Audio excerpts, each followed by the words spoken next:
Hey guys, welcome to today's science lesson where we're going to talk about heat transfer. Heat transfer. All right. Now, what does heat transfer mean and what different types of heat transfer are we talking about? So heat is, and I'm going to write this down so that we can refer back to it. You might also want to write it down in your book. So heat is a type of energy that can pretty much move from one place to another.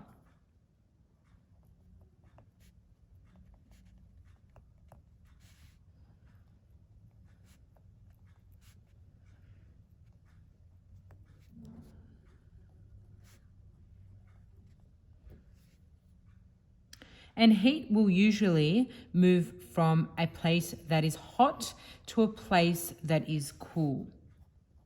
It doesn't usually stay in one spot.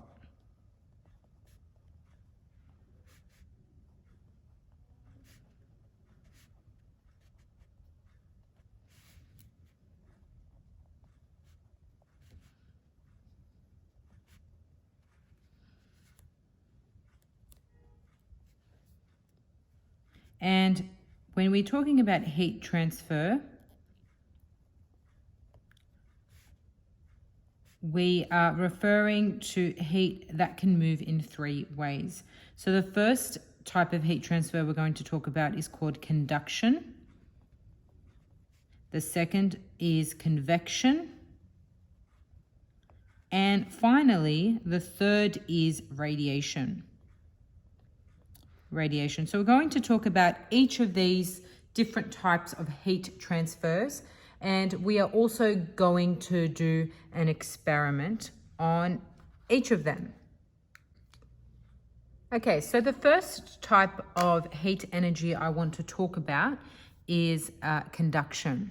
Okay, conduction. Now, we have experienced conduction in our everyday lives all the time. And one very, very good example of conduction is in the kitchen. But before we understand conduction, before we understand how conduction occurs in the kitchen, we need to talk about what conduction is. Okay, and so basically, I've just drawn a little image here of, say that this is an object, okay, and what I am doing at one end here is I'm heating the object. All right. And so when a solid is heated in this way, the particles absorb the heat energy and vibrate more. These particles then pass the energy to the particles beside them. So what happens is that they get heated, but then also heat moves through the object.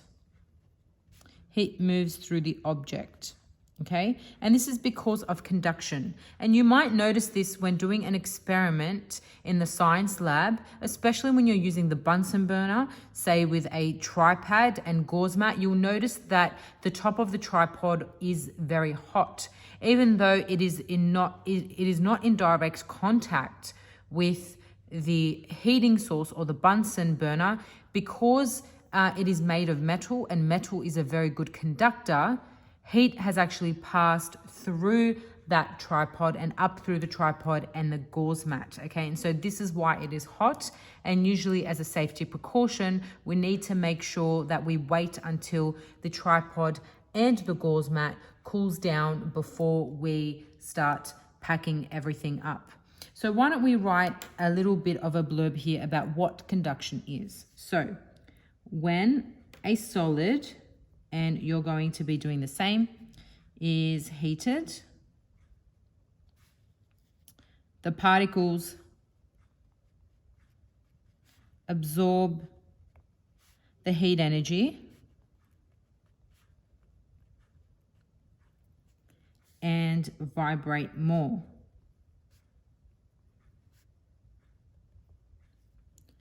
These particles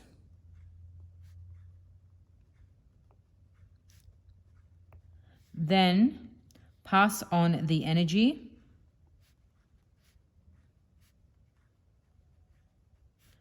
to the particles beside them.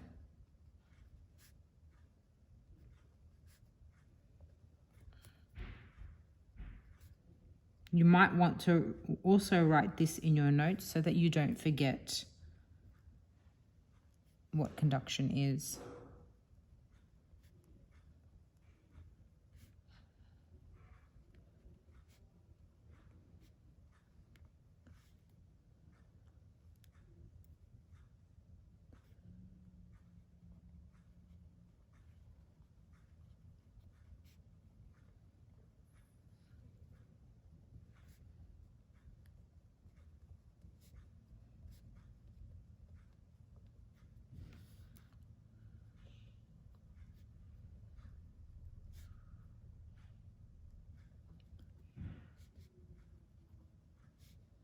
So it makes the particles of matter in a solid jiggle rapidly. This jiggling then passes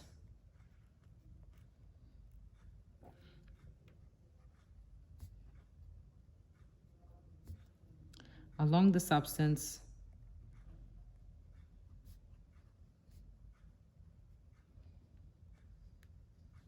spreading the heat.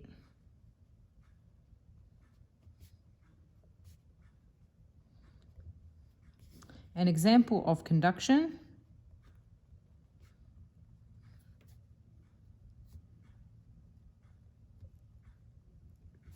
is a pan which is hot after the stove has been turned off.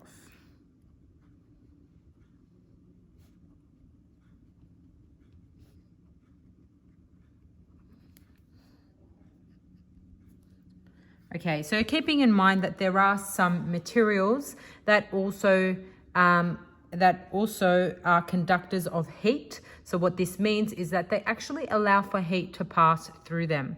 Okay, so think about things that are in your kitchen, all right? So things like your pots and your pans, okay? In order for our food to be cooked evenly, they need to be made with materials that allow for the heat from the stove to pass through your food and to cook your food, all right? So this is also a reason why the metal tongs in your hand when having a barbecue, maybe not your hand or more so your parents' hand, starts to heat up and get hot, all right? A reason for this is because the heat from the fire has traveled from the barbecue to the metal tongs and then to your hand. So we're going to go into the lab and we're going to do a little quick experiment to demonstrate how conduction works. I'll see you in the lab soon. Hey guys, so we've now moved into the science lab, and what I have set up here is a conductivity experiment. Okay, now to test conductivity, we use what's called a conductivity ring. Okay, so as the name suggests, it is a ring. Okay, and attached to this ring are four pieces of metal, and we can distinguish them usually from color and feel. Okay, but what you're going to distinguish today is color. Now, the reason why we use metals when we do conductivity experiments is because metals are very good conductors of heat. So they allow for heat to pass through them quite easily. So what we're going to do in today's experiment is we're going to place this ring on the tripod like so. Okay, but what you'll notice on the end of each piece of metal here, okay, there's a little well. Okay, so a little well in each of them. And the reason for that well is because we're going to put on that well some paraffin wax. Okay, so we've got these little balls of paraffin wax and they fit in quite perfectly into that little impression or that well there. And what should happen, or what we should see, is we should test which metal conducts heat faster. And we know this because the one that will heat up faster will melt the metal quicker. All right, so the metals that we have here is aluminium. Okay, here we have brass, that's the gold colored piece of metal here. We have zinc metal here, and we have copper here. So what we're going to do is we're going to put the timer on I'll try and help you because you obviously may not be able to see it on video. I will tell you, I'll try and zoom in to see which wax melts first on which metal rod. Okay, so I'm going to go ahead and turn the Bunsen burner on. Safety first. I've made sure that I have my glasses on. Okay, make sure that the holes are closed, and I can then turn the tap on.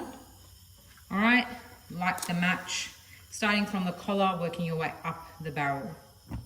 There we go. All right, so that's the safety flame. I'm going to start the timer and move it to the experimental flame, the blue flame. Slowly open the holes. All right, let's see what's happening. Try and keep an eye on the wax here.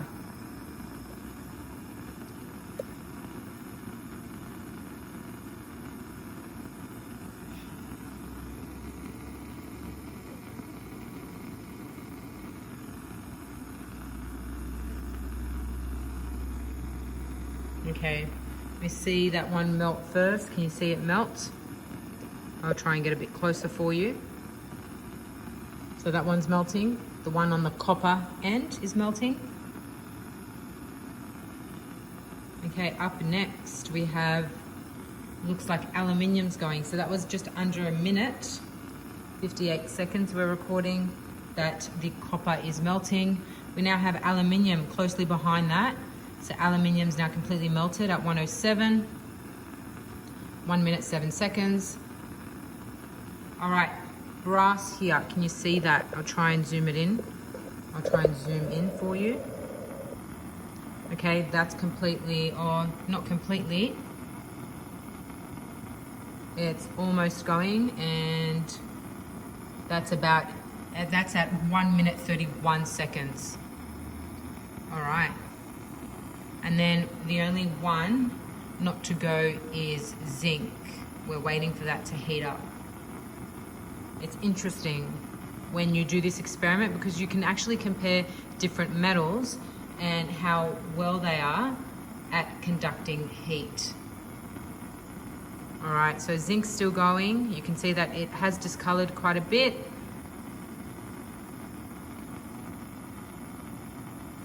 It's melting. It is melting. We're at 2 minutes and 10 seconds now. It is melting though.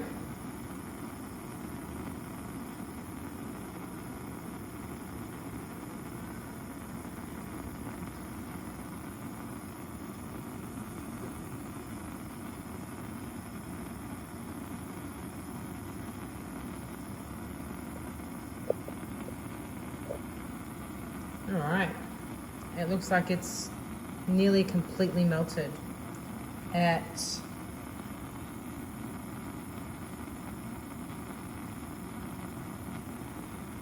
and done at 2 minutes and 48 seconds. All right. Now I'm going to turn off the Bunsen burner, remembering that we need to go back to the safety flame. Back to the safety flame. And then we turn the tap off. There you go. All right, I hope that you learnt quite a bit in this video. So we found that when we look at different substances that conduct heat, in this particular experiment, we were comparing copper with aluminium, brass, and zinc. We found that copper was the fastest at conducting heat, followed very, very closely by aluminium, and then brass, and then finally zinc. I'll get you to make sure that you write something in your books to note that and make a note of what we just did today. And I will see you in the next lesson. Bye for now.